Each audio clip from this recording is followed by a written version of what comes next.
So today our lecture is going to be about systems. I will talk about why you as a designer need to know about systems.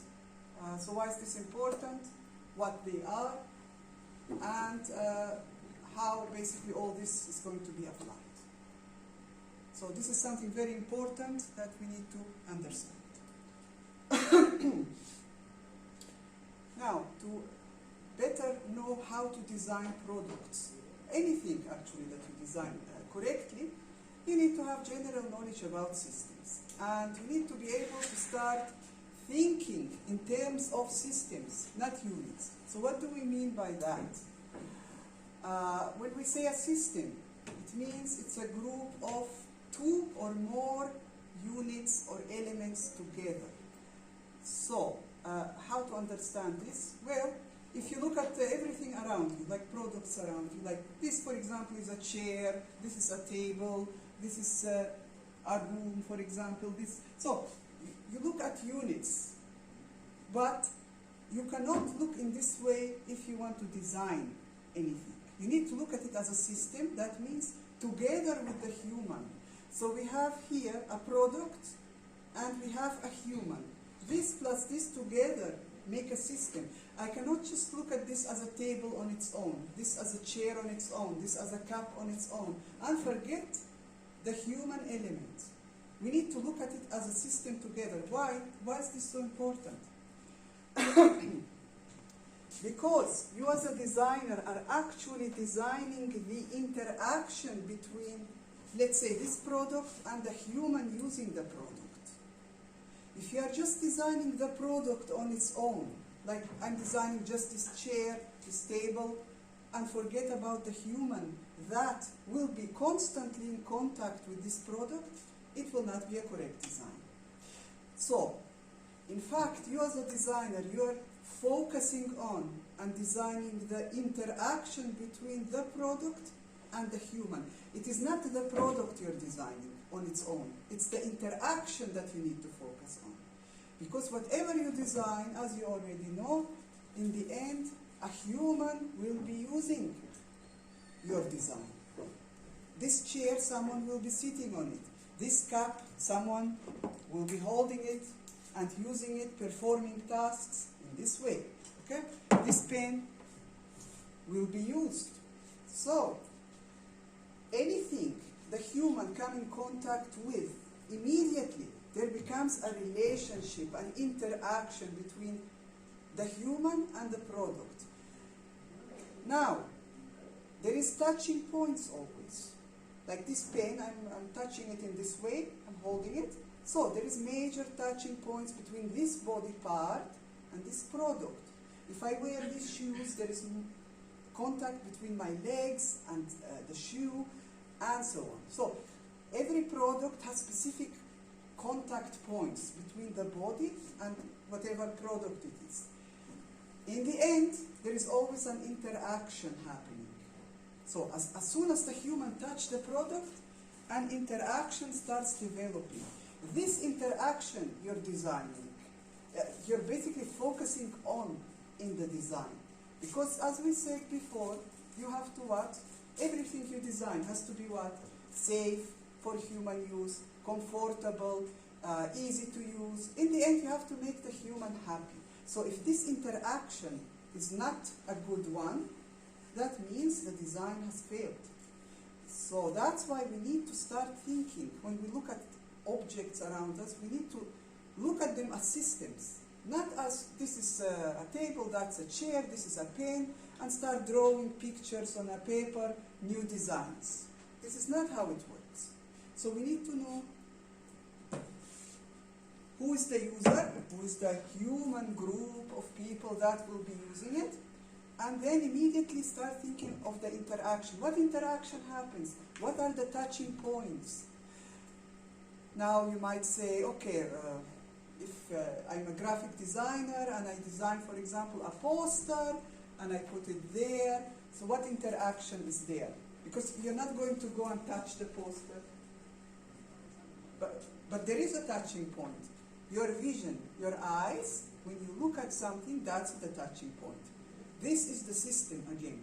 Human vision, looking at something, okay? And then understanding. For example, I would be looking at the colors, the letters, the font, the images. That's an interaction. I'm interacting with this poster or whatever I'm seeing. There is always an interaction. Okay, what about an interior? This is an interior. Now you are sitting in this classroom, in this space. You are interacting with the interior space. So it affects you in some way. So if this looks different, it was too small, this classroom, or too big, or had different colors, or have totally different design, it will affect you in a different way. So when you go inside an interior, the same thing happens. There is an interaction. There is an interaction happening between the user and this environment. If you look at something, the same. If you use a product, the same. So there's always an interaction between there's always a human side and a machine or product side. Now don't get confused by the word machine. A machine does not have to be a machine. It can be just a simple pen. This is also a product, okay? So, but in ergonomics, this is how they talk. Like human, machine side, okay? But the machine side can include very simple products, can include interiors, can include anything designed. There is always an interaction happening. So, as we said, a system is a group of interacting or interrelated elements, separate elements that form a united whole. In this case, we have human and we have product that interact. This is very important to understand, the interaction and the touching points, because this is the focus of your design. If you get this part wrong, then the whole design will be wrong. It's like you're eliminating the human element. You cannot just draw a picture of a new design without knowing, okay, who is the user going to be? How is the user going to interact? If you don't know this, it's going to be a problem. There will be mistakes made. So when we say who is the user and how the interaction happens. So if you're designing toys, for example, for small children, here there is an interaction. But this interaction is different than, for example, someone driving a car or someone using a scissor. So this is why we have all kinds of shapes, designs. The scissors look different than this. The toys look different than this. We have all kinds of shapes, like designs. If you look around you, everything have a shape. This table have a shape. This chair have a shape. This tripod have a shape. So the shape is related to, it has a reason why it's this shape. One major reason is what interaction will happen between the human and this product, this design product. So this is what you need to be very careful how you design something for this interaction to become a good one. A good one. What is a good interaction? Meaning safe, again, comfortable, easy to use, and in the end, creating a happy human, which is the goal of ergonomics and of design. Okay. Now, we will divide systems into three major categories. Why we divide them into categories? To better understand. Like, for example, in this category, the basic manual mechanical systems we will put them, okay? So these are about simple tools. Like, for example, a pen or a pencil belongs here, scissor belongs here, simple hand tools. So anything you use in your daily life that have no electricity involved, no electric power. So everything you do is mechanical. Look here, manual, meaning with your own body, power, energy. So there is no electricity involved. Okay? So here, these kind of products belong in this area, in this category. We also have electromechanical systems. Let me just check. Okay. So we have in the second category electromechanical systems. Here what is involved is powered devices. So all the devices that have power. So this to work, this mixer, what do I have to do?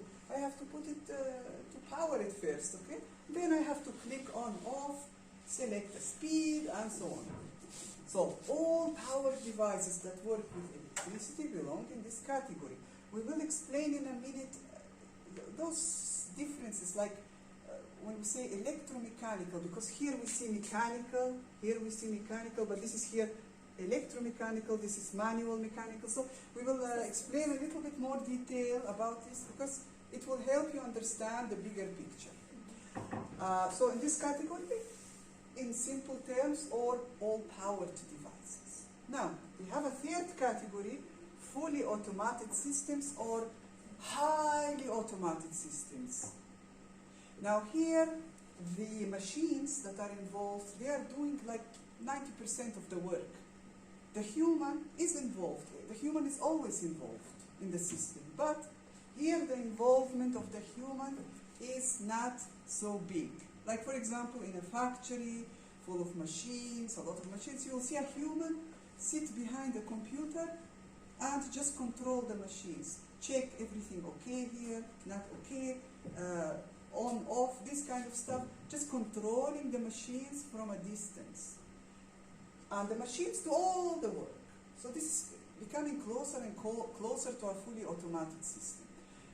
And as we know from the previous lectures, in our lives, we are becoming more and more automated. So we will see more and more machines taking over tasks. Taking over what? Performing tasks that in the past we used to perform with our physical body. Now we are just controlling machines most of the time. In the future it will become even worse. It depends how you look at it, better or worse. But maybe you will see in the future in your home a robot, and you will tell the robot, go please to the kitchen and make me a coffee. And the robot will do the work for you, the tasks, everything. You will sit and just wait. You know? Even now we have machines in our home that do the work for us. Like the washing machine. Do you wash the clothes by hand? I don't think so. You take it, put it in the washing machine, the machine do the work for you. You're just controlling the machine. Okay. This mixer. You just press a button, and then what happens? These start rotating, boo, you know, and you just wait till it finishes. But if you use a hand mixer, the hand mixer belongs here in this category, and you will have to perform the work. You have to do this movement by your hand, and of course you will get more tired, and it will be more hard job to do. This makes our life more easy. Oh, so we have three categories depending on how automated a system is. Here is the highly, medium, so we have human involvement, machine involvement most of the time, and here just human involvement. The human does all the work. Okay. Now let us see a little bit what is the difference, because sometimes, like difference between what? Mechanical devices, electromechanical. So if we say electronic device, what does it mean? Mechanical device. If we say a combination electromechanical device, what does this really involve? Now, we don't need to know the details of the details as designers of the interior components, but you need to have some general knowledge to understand what's going on here. Because, as we said, the human is involved with every product you design. So, if you understand how something in general works, it will be better than not understanding anything. So let us see. So if we say a fully mechanical device, what's a mechanical really device mean? Any mechanical device have components such as these. We don't need to know their names, what they are for, the function, no. We just need to know, okay, inside the device, when you open something and you see, okay, we have springs, we have wheels, we have levers, we have all these kind of components, and they are moving inside. We know that this is here a mechanical component. Or if a device is totally mechanical, like this bicycle, this is a mechanical device, totally mechanical. Because how? How we know that? First of all, it has moving parts, and the human has to sit here and start pedaling with the legs. So the power for this to work is provided by the human energy. So if I just sit and I don't pedal, nothing will happen. This will not rotate. But when I start pedaling, everything starts rotating, moving, and so on. But this is a fully mechanical device because me as a human, I'm providing the power. Okay? Now, this, for example, what is this? This is the disk from the computer. If you open it for the display, you will see that there are some moving parts in here. Okay? Something is moving, something rotating. These are mechanical components. But the computer is not a mechanical device. Like, can you work on a computer without electricity? No. So here we have something else. We have like a combination. Sometimes we have pure mechanical devices where the human provides the full energy. Sometimes we have combination devices. Electricity plus mechanical components. This needs to be, in generally understood. So, now, when we say a device is an electrical device, it means it uses electricity to work. Without electricity, it will not work. All the powered machines need electricity. Okay. Now, if a machine works on electricity, usually, not usually, always, it has an electric circuit inside. Okay? Now, this electric circuit with a switch, for example, if it's a simple one like this, on, off. Off, the circuit breaks, it doesn't work. On, something happens, okay? So the electricity connects and the device starts working. So electric circuits are inside all devices that work on electricity. Okay, but what is the difference between electronic and electric? Like, everybody hear the word electronic device, but you don't really know what it is. Is this an electric device? Well, in a way, yes. Electronic devices work with electricity. They have these electric circuits inside of the device, but they also have these electronic circuits. Electric circuit, electronic circuit. This is very different. The design of this is very complicated. This has decision-making capability. So this circuit is what makes an electronic device to have decision-making capabilities.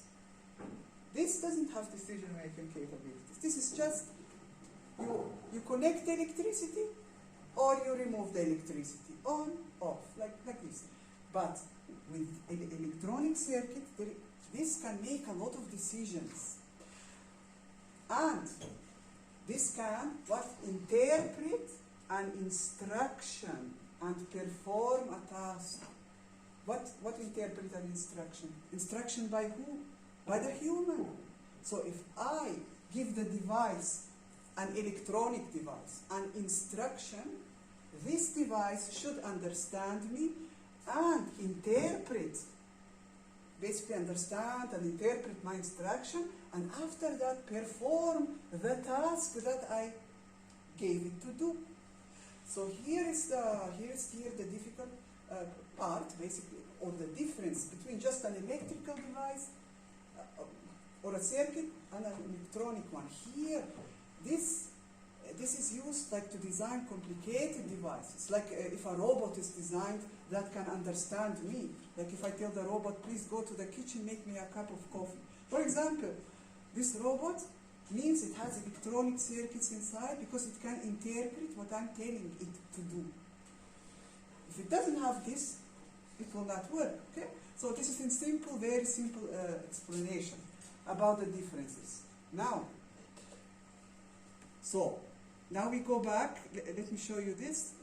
In the second category, we had electromechanical systems. So we have a combination, electromechanical. Now, when we say system, we mean with the human. When we say just device, the device on its own to basically explain to you what it is. Now, when we say electromechanical devices, in reality, most of the devices you see around you are a combination. So, part of it is mechanical, part of it is electronic. So this computer, it has mechanical parts and it has electronic parts. This here device, projector, the same thing. Many devices, this mouse, the same thing. It has mechanical aspect to it and also electronic aspect. So, this is very important for later, for you to understand the connection between the human and the device. This will help move it to a higher level. So we need to explain these things. Now, so when we say an electromechanical device, okay, where are we know electronic component is that circuit inside which has decision-making powers and so on. But where is the mechanical part of it? Well, for example, do you see these buttons on the keyboard? This is mechanical. Why mechanical? Because I have to use my body to move them with my energy. Okay? So if I want the computer to type E, I have to press here, E. So what am I doing? I'm giving the device, the electronic device, instructions. But how can I get the instruction to the device? Through usually a mechanical interface. We can call this an interface. So if I don't click these buttons, the machine will not understand what to do. The same with this mouse. If I click here, right, left, rotate, okay, roll. So if I don't click, these are mechanical parts. Okay, that later the device interprets them through electrical signals. So it uses electricity to basically do the task that I tell it. The switch, the same thing. On, off. This is a mechanical component. Why is mechanical again? Because it moves. This moves. Okay? Anything that's moving, we said, is mechanical. Okay. Now, we said that most devices are a combination of electronic and electrical circuits with mechanical components inside of them. Now, we as designers, as you know, we are not focusing on the interior. You will not be designing the circuits or dealing with this thing. But you have to understand how all this works. So when we say a system, human, device, there is a connection between the two, and this connection, this relationship happens through an interface, through control panel, the control panel, for example, of the washing machine. See where it is? Now, the washing machine is a very complicated device. It has an electric circuit inside, electronic circuit, and it has a complete control panel. Through this panel, this is important for us as designers, through this panel, we can control this machine. Now, it might seem obvious, everybody knows how to use a washing machine. But have you thought about these things, like in detail? Like, okay. Now, here we have several options. This is where the electronic circuit inside helps us. For the machine to understand the human. So I can, for example, here, the design of this must be very easy to understand, very clear to the user. It shouldn't create any confusion. I should be happy while using it. And I should be able to give the instruction to the machine to understand me. Everything should be perfect if the design is good. So I can select here several options. Okay, the on-off. We connect the electricity. Great. Then what? What do I want this machine to do? I can select quick wash, rinse, just, for example, what type of clothes I have here. I can select for color, for different types. Okay, so many different options I have here. And when I click the correct controls, these are mechanical usually. Okay, if they move, they are mechanical. And then the device interprets my instructions and what? Performs the task. But if you notice, in these kind of devices, electromechanical devices, part of the task is performed by the human, part of the task by the machine. This is important to understand. So, if I want this printer to make a scan, I have to click here certain things. If I wanted to make a copy, I have to click other things. So this is what work performed by me, the human. I am doing part of the task. Then, the rest of the task is done by the machine. And this is important to understand, that some tasks are done by the human, part of the task, and some by the machine, depending on what kind of a machine is that. Okay? And here is where your job as a designer comes. Okay? Because you're involved in the design of these control panels, of everything related to the exterior of a product or a device, and this, together with the human, the connection, the relationship that happen, this is what you're designing, so that all the instructions, all the tasks being performed become easy to do, clear, efficient, safe. Okay? Okay. Now, just a very quick distinction. Now, again, we say mechanical, let's say totally mechanical device or partially mechanical and electronic. It doesn't matter. When we say mechanical and electric, okay, so comparison, electronic versus mechanical. So which is better? Should we use this in our design, or this, or a combination? So what? How to make this decision? Well, understand that if we have a mechanical components in any device, it doesn't matter if it's a combination or a fully mechanical device like the bicycle, for example, it doesn't matter. If we have mechanical components, it means that they are moving. Anything that moves is more prone to fail, to damage. Anything that not move is less prone to damage. Now, from the last lecture, if you remember, there is this word, wear and tear. We used that last lecture. So wear and tear in a device, in a mechanical device, happen through a lot of moving parts over many months and years, then suddenly it breaks. Wear and tear happen also to the human body. Remember last class when we discussed biomechanics? The human body is like a mechanical device. How is like a mechanical device? The joint areas, what happened in here? You're moving. How you move your body? You have joints that connect the skeleton, the muscles, everything together. Now these joints, what did we say last time? They can suffer from wear and tear. If you put a lot of weight, if you have to move too much, if it's too difficult a job, the joints start breaking down. So it's like the moving parts of a machine. So if you're running a lot, run every day for hours and hours, the joints on your legs, on the knees, on the hips start breaking down. How start breaking down? Start feeling pain, hurt, immobilizing yourself after many years. So wear and tear can happen to the human body because the human body is like a mechanical device, just it is more complicated than a normal mechanical device. So this can happen to the human, it can happen to mechanical devices.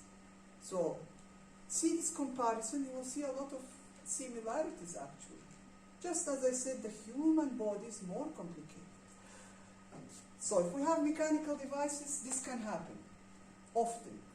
The electronic device, which the focus of, like the brain of it is the electronic circuit. It doesn't move. Does it have movement? No. It's designed, but it stays in one place. It doesn't move. It performs. It interprets your decisions, but it has no movement. So it is less likely to fail, less likely to break than mechanical components.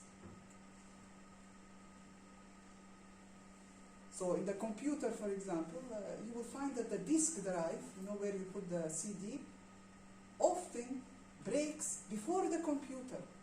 Like the computer works, but the disk drive is broken because it has a lot of mechanical components in it. So this is one example, okay? Now, okay, you might say, okay, if mechanical devices have all kinds of issues and break so quickly and, let's not use them in design. But this is not the solution. It's not possible. You have to use, often, in most cases, you have to use mechanical components plus electronic components together. So it's not practical to not use. The second reason is when you decide this thing, you have to decide, okay, what is the device? What am I designing? What is the function of this supposed to be? What human, what group of users will be using this device? It's very important, okay? And in what kind of environment will this be used? To make the correct decision. For example, now let's look at, okay, my mobile is stuck there so I cannot touch it, but now these mobiles, every one of your mobiles, okay, I think they're all in general the same level of complexity. Now if we take this mobile and okay, if I put it in water, what will happen to it? It's kind of, it will stop functioning, start breaking, because the water will go inside where the electric and electronic components are, and it will kind of damage them. So, now these mobiles, the usual, the standard ones, are not designed to be used underwater. Like you cannot go swimming and with your mobile inside the water. It's not a good idea, okay? So they are designed for the dry environment. But let's say if I'm designing a device that needs to be used under the water, then for sure, I have to put it and make it waterproof, very waterproof, so that the water doesn't enter and destroy, for example, my device. So what this means is, if I forget what is this device, how it's going to be used, where, then my design will not be correct. So if I'm designing something for underwater and I forget to make it waterproof, that's a problem. That's a problem. So this is why we always need to know how, where, what am I designing, who will be using it, and how. All these questions need to be answered to make the right decisions. Okay. Now, understanding the strengths and weaknesses of the human and machine side of a system. Now we said in a system we always have the human and whatever product, machine, it depends on which category it belongs to. Is it a manual product, or a mixture between electromechanical or an automatic device? So it depends. But there is always a human side and a machine side, okay? And again, we need to decide how to allocate tasks. So, which tasks to assign to the product to do, and which tasks to the human to do. Again, if I use an electromechanical device such as a washing machine, I have to, as a human, do certain tasks. I have to use certain buttons, press here, there, give the instructions to the machine, then the machine does the rest of the task. But I have to decide, as a designer, what tasks to give to the human to do and what tasks to the machine. For this to happen, we need to understand very well the strengths and the weaknesses of the human and the strengths and weaknesses of the machine. So, for example, machines, I'm talking in general, they are better at what? For example, when something has to be done very quickly, so high speed, when something has to be done extended period of time, so the machine can work for 24 hours non-stop, Does this machine need to rest? Go make a coffee, tea, eat, sleep? No. It can work 24 hours constantly without rest. But the human, no. The human, after 1 hour, becomes so tired. When you start doing a job, after 1 hour, I need to sit, I need to rest, I need to do this and that. So, of course, it depends what human. The younger you are, the better in this, and the healthier, of course. As you get older, then it becomes even more tiring. So, but in general, the human needs rest. The machine can work much longer periods with no rest. If you have to do complicated calculations, maybe you are smart, you can do it, but on the paper, it will take you so much time. The computer or a machine can do it very fast. Let's take the mixer. The mixer. If you have to do the mixing by hand, a manual mixer, it will take so much time, your hand become tired, but using electricity, you just click on and you stay, and this do the job on their own. So the machine helps us perform parts of the tasks that are difficult for us to do. So in reality, what do? They make our lives more easy. So I don't have to wash my clothes by hand. I can put them in the washing machine, and the washing machine does the hard job for me. Me, I am just a controller. I am giving instructions to the device. Now, it depends what device it is. This device, its job is different than a washing machine. This projector have a different reason why it exists, okay, than some other device. The mobile, compare every device, every product has its own reason for the way it looks, the way it functions, and the way the human uses it. So, in general, again, we have to decide what the human is weak at and strong at, what the device is weak at and strong at, and then allocate, okay, you're good at this, you do this task. You're good at this, you do this task. So we allocate, but we are designing this final product, this device, with the correct allocation of tasks.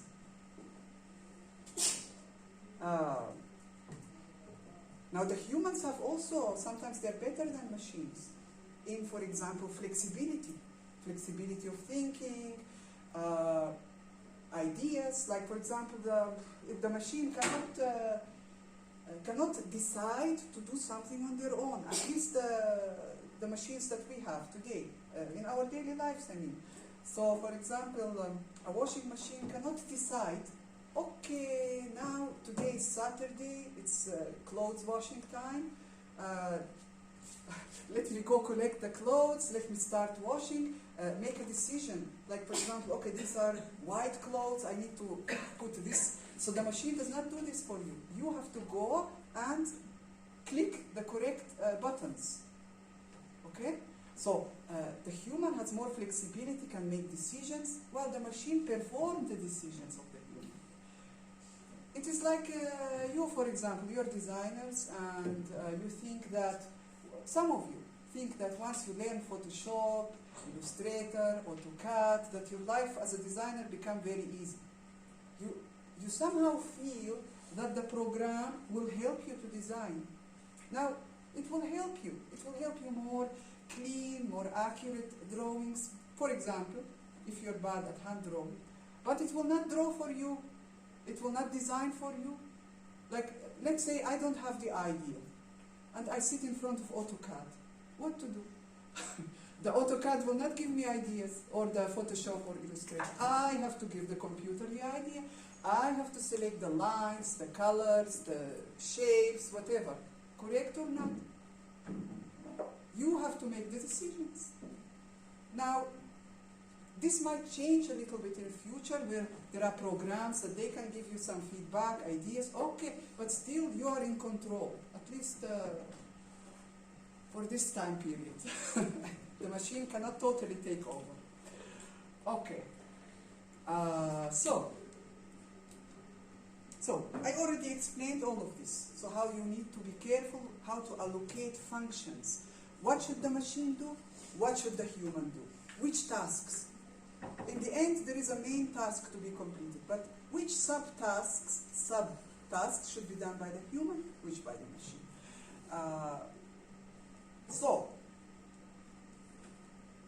So basically I explained all of this. This is just a summary. There's something here important, the cost. Now, I said before that your job as a designer is really complicated all the way. So let's say, for example, I have a good idea. Like, for example, okay, this mobile here, I want to make it extra better design, make it waterproof, make it this, make it that, choose better materials, and so on. But in the end, you find that even if you know how to do something, you find that it is too expensive. The more you design something better, better materials, better this, better that, it becomes more expensive usually. So where does that put us? Well, sometimes we have to make alternative decisions to lower the cost. It's like, okay, I know what is the perfect solution for this problem. This material I will use, this, that, but when I calculate the cost, I will say, oh my God, this is so expensive. So we have to remove this material, put a cheaper one, remove this function, let go of it, do something else that is cheaper, and so on. So sometimes when you look around you and you find, okay, this chair, for example, is not perfect. Problems, design problems. But you need to ask yourself, is it because the designer is stupid or because of the cost? Now, the most perfect designer, if you tell them you have to design something low cost, the design will not be as good automatically. You have to find replacements, and the replacements are not as good as the original. But this is real life. In the future, you will be working in companies. The company wants to make money, profit, and you as a designer, maybe your ideas are so good, but the company will say, no, no, no, no. Calm down, remove this, remove that, find cheaper alternatives, and so on. It doesn't matter what designer you are, you will face this. As a graphic designer, as an interior designer, as a product designer, everybody will face this problem. As a graphic designer, what can happen? Someone coming, a client, and telling you, you show a paper to a client. Look, this paper is so beautiful.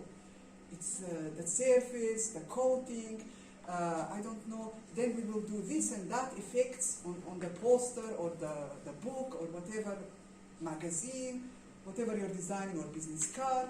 And then the client tell you, no, no, no, no. This is too much money. Too expensive. So you have to remove this paper type, put a cheaper one, remove this and that effect, and in the end you will end up with a very simple, not so good looking business card, but cheap. So you need to understand all of this dynamic, start to understand it, so that you can judge correctly why something is designed in this or that way.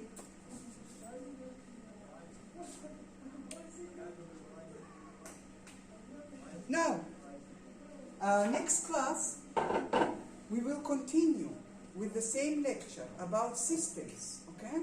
But we will talk about the 4 major aspects that affect the success of a product, of a device, of anything, basically. These 4 aspects must be taken into consideration whatever you design, not only devices. Some of these things we already mentioned here and there as examples, but next class we will look at them one by one, and then how the 4 come together in examples that we will discuss. So this is for next class. For today, I think this is enough, and try to understand what we talked about, and start looking at everything around you as a system, not as separate components. With the human, okay? What happens? And then ask yourself, which tasks is this product doing? Which is the human doing? all of the work done by the human? If it's a manual, simple tool, is this going to do the job for me? No, I have to actually do the job with it, okay? So this is the most simple manual mechanical product type, okay? Then we have the others that we explained and so on. But look at everything around you as systems. This is important. Okay.